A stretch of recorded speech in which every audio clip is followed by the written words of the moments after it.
বন্ধুরা আপনাদের কাছে এক চাষার কাছে যাচ্ছি আমরা এখন।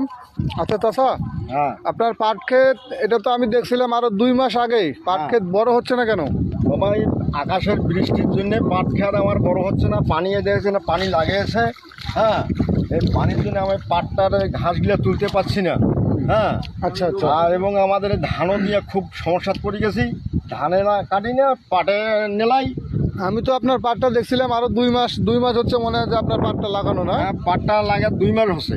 হ্যাঁ, এই যে পানি লেগে আছে, এই যে পানি এই যে লেগে আছে পানি তো। লেগে আছে, হ্যাঁ, এই হ্যাঁ। জন্য কি পানির জন্য কি সমস্যাগুলো হচ্ছে আপনার? পানির জন্য সমস্যা, পানির জন্য পাটগুলো বাড়তেছে না, এই ঘাসগুলো তুলতে পারছি না। আচ্ছা, মহা আচ্ছা। মুশকিল পড়ে গেছি ভাই। সার দিছেন? সার তো মনে হয় দেন নাই। সার দিছি কিন্তু সার দিয়ে কাজ হচ্ছে না তো। কাজ হচ্ছে না? না, সার তো কাজ এই করতেছে দেখেন না। পাট এখনো ছোট আছে। হ্যাঁ, পাট ছোট কি আছে তো। করবে কৃষক? কৃষকের করার কিছু নাই। আল্লাহ তাআলা যে বৃষ্টি দিচ্ছে, হ্যাঁ এই বৃষ্টির কারণে পাট বড় হচ্ছে না, হ্যাঁ পানি লেগে আছে। তো ঠিক আছে, আপনারা ভালো থাকবেন, সুস্থ থাকবেন।